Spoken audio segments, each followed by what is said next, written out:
Perfectly Normal Radio. It sounds a little something like this. Ew, I don't even want to think about that. Welcome to Perfectly Normal Radio, where baby it's getting cold and wet in my pants, like a dog's nose. You get to assign some sort of meaning to that. I'm just here to say a bunch of shit. Like, you remember these? Over the shoulder boulder holder, and under the butt nut hut, in parentheses laugh. Oh. I don't know about your little algorithm-imposed island on the internet, but I've been seeing Macaulay Culkin again. I seen him on the Angry Video Game Nerd and on Red Letter Media.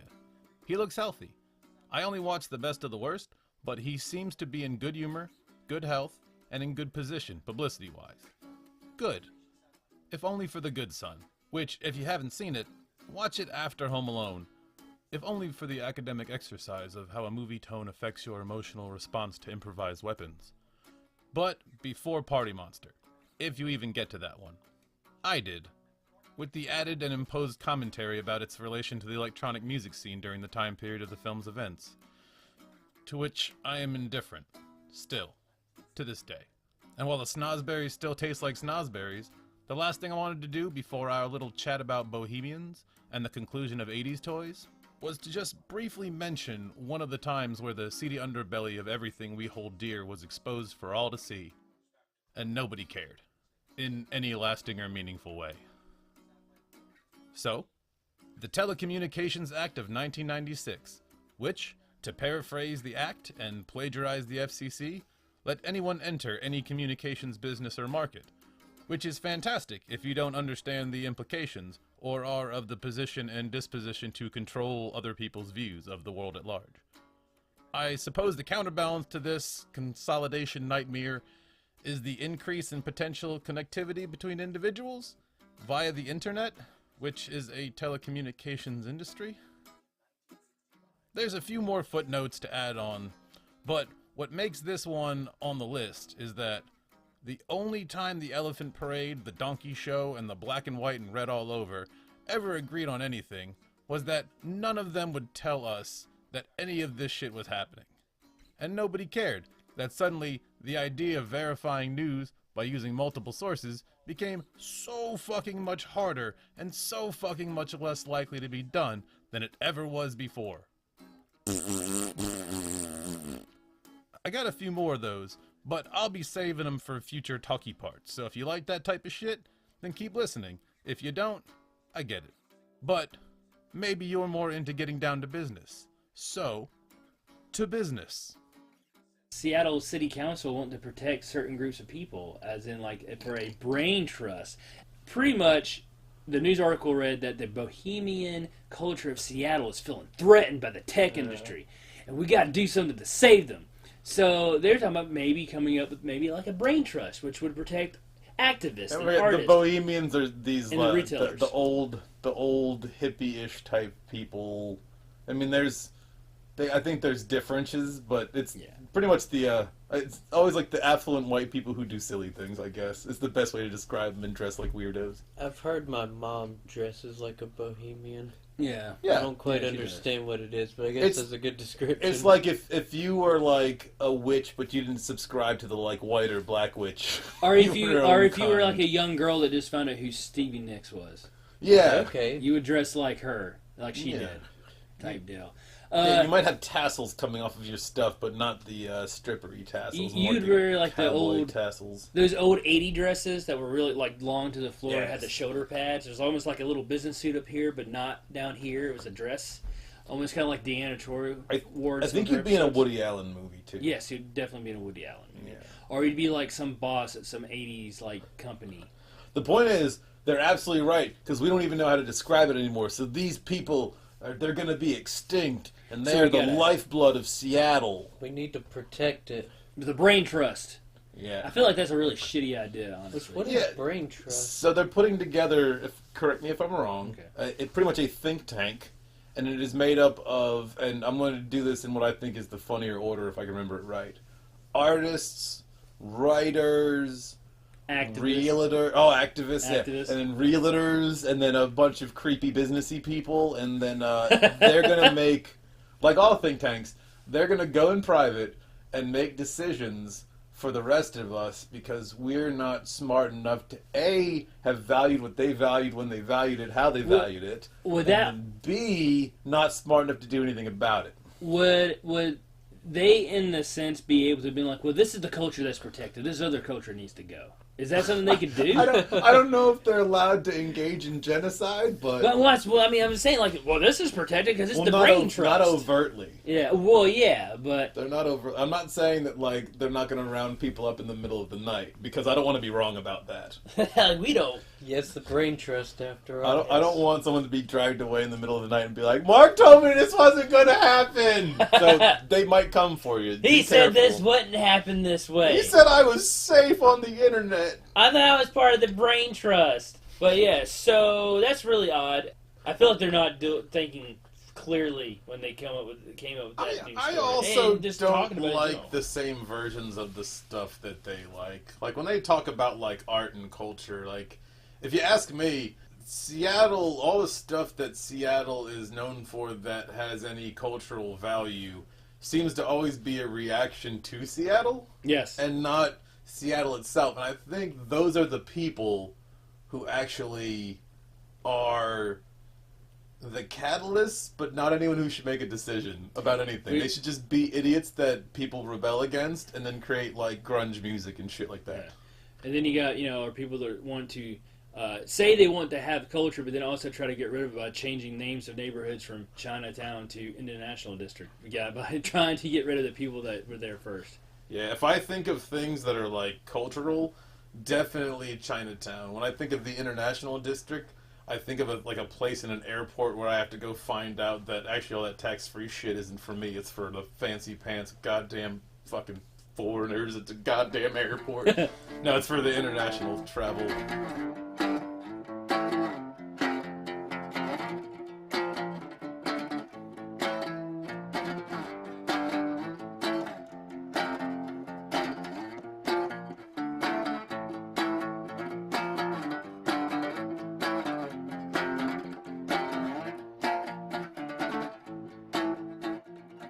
Speaking of stuff that you make, do you guys remember it's a very elongated man, plastic man, you could stretch him? Stretch Armstrong. I was about to say, because Armstrong. there was Stretch Armstrong, and I think there was the other guy who you vacuumed the shit out of I had him. the Vac Man. He was actually called Vac Man. He put the fucking tube in his head. He was actually cooler than Stretch Armstrong. He was. Rich Beverly Hills housewife man. He was very cool.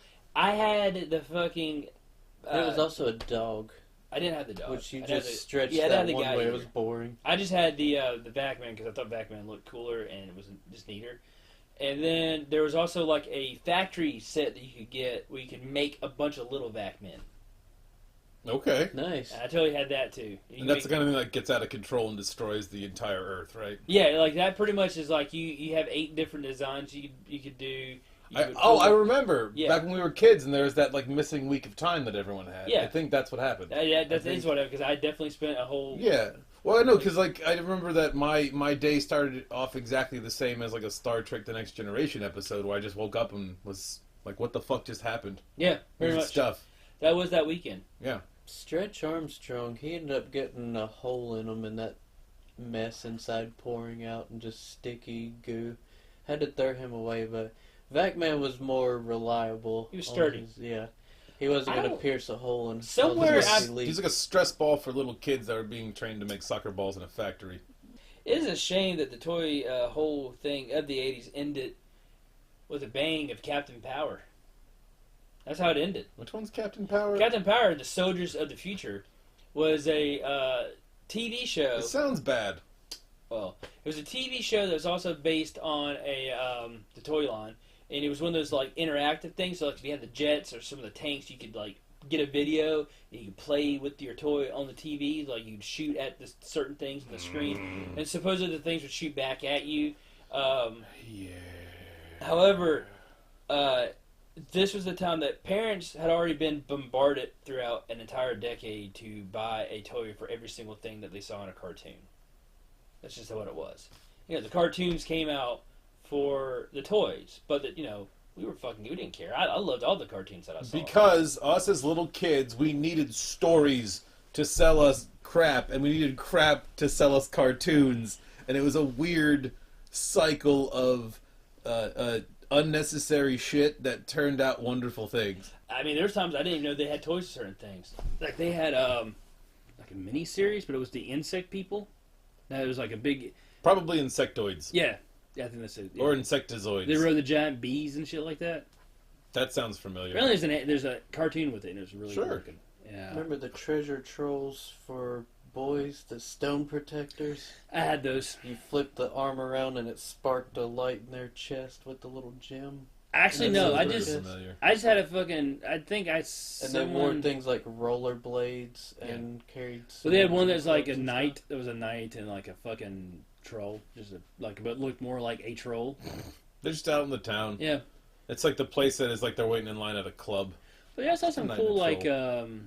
they had like germs. It was like just a nasty looking little toy inside of a test tube. The weirdest action figures I had, it must have been something from Japan. They looked a little anime-like, but they had springs inside of their bodies to where you can get them to grapple each other. They were samurai, but with the springs inside of them, you could pull the spring and the arm back and cause them to take swings. Well, that sounds But you can familiar. also like wrap their arms around another character, Aw. wrap their legs around them, have them huggy bears. Yeah. Do you remember the hobgoblin puppets that you could get? I remember the ones that you put on your finger. They had ones that you put in your hand, and they were like really cool looking. You could get smaller ones or you get big ones, and they were really fucking cool looking. I remember Mad Balls. I do too. Yeah. I do like Mad Balls. Yeah, because they sold that joke to every kid that I knew, and none of us got it until just now. Yep. Had Mad Balls, yo. But yeah, Captain Power. Them balls came full circle. They so they had after a decade of buying. Yeah, I already hate Captain Power, and I don't even have kids or want kids. Really, you never liked Captain Power? I already don't like him. You never even knew him. Yeah. He had to fight Lord I never Dredd. had it. Why would I but care it about him, looked- David? It looked like it was a fun toy. Because he fought for humanity and the future taking over a Lord Dredd and all his fucking machines, and they didn't know what fucking certain words were because they grew up in a place where the Earth was destroyed pretty much. All you had to do was shoot at the TV to save Earth, Yeah, man. he's gonna be on the Cultural Council of Seattle that tells me what art is. It was him and all the other people. Captain Planet and all the other jerk-offs who want to Anyway, meet up and tell me how to be safe from things. Parents pretty much got together and be like, this show's too violent for kids. We can't have this anymore. We can't keep on forking out all this money for toys and blah, blah, blah, blah, blah, blah, blah, blah. So pretty much that was it. That was the end of it. That was the end of Awesome Toys. It died pretty much when the 90s started. You had a little bit of time in the early 90s for really awesome toys, but by 94... I Shit was remember in gone. the 90s there was the alien figures. Early 90s. Well, there was also like that whole adult action figure deal that, if not started then, was super popular It was- then and then into the 2000s. Yeah, but as far as like kids, like we were in the 80s, being Oh, able were to have, those like, part of that? what was part of that? The alien ones you're talking about? No. The aliens were in the early 90s. They were actually toys that came out. Oh, that's right, because you'd pull the one part and his fucking Yep.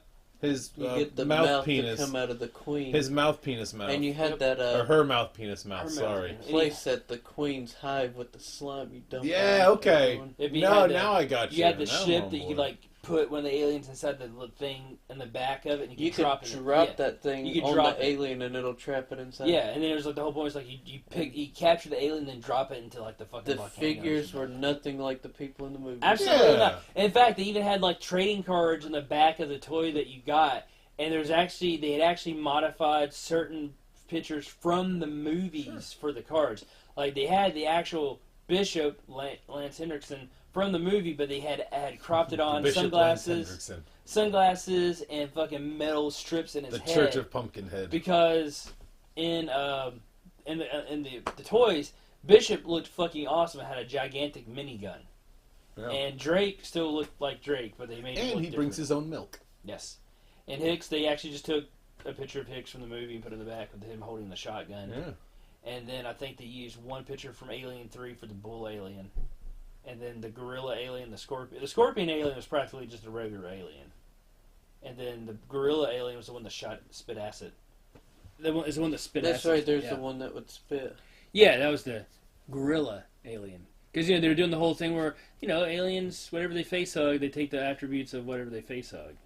So if it's like a gorilla, it's going to look like a gorilla. So to whatever is most convenient extent. Yes. Atom's figure was very outlandish, very cartoony. I liked it, though. It was definitely not. See, he had like the big movie. yellow T-shirt and the hat on backwards, and it said "squash bugs" on the T-shirt. And his And arm he's was like a robotic. fat guy. His arm was robotic, and he Yo. would throw grenades. Like his thing was grenades.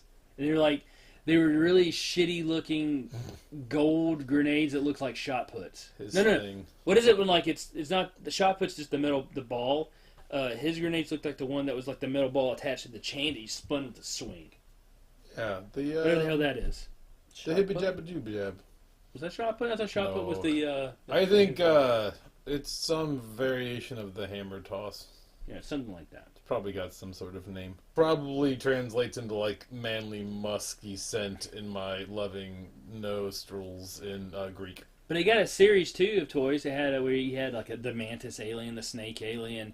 You had Hudson and Vasquez showed up finally, and then you had a new character called Ajax that would wear alien armor. Yeah, I had him. I had Ajax as well. He was like, this guy doesn't exist in the Sounds movies. very familiar now. Was there a cartoon that went with this at the No. time? Absolutely not. I'm trying to remember what the fuck.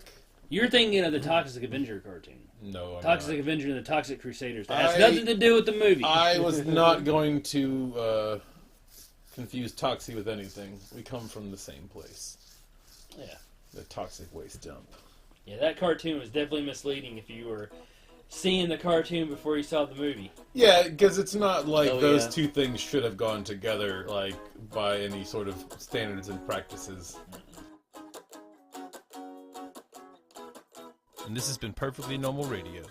You can find this program, among other fun things, at PersonorPersons.com. Once again, that's PersonorPersons.com. Or look for Perfectly Normal Radio wherever you look for podcasts. The old thanks again and more are in the show annotations, so be sure and drink your Ovaltine over at PersonorPersons.com for stuff you might want to know about stuff we might want to tell you. Like, thanks for listening.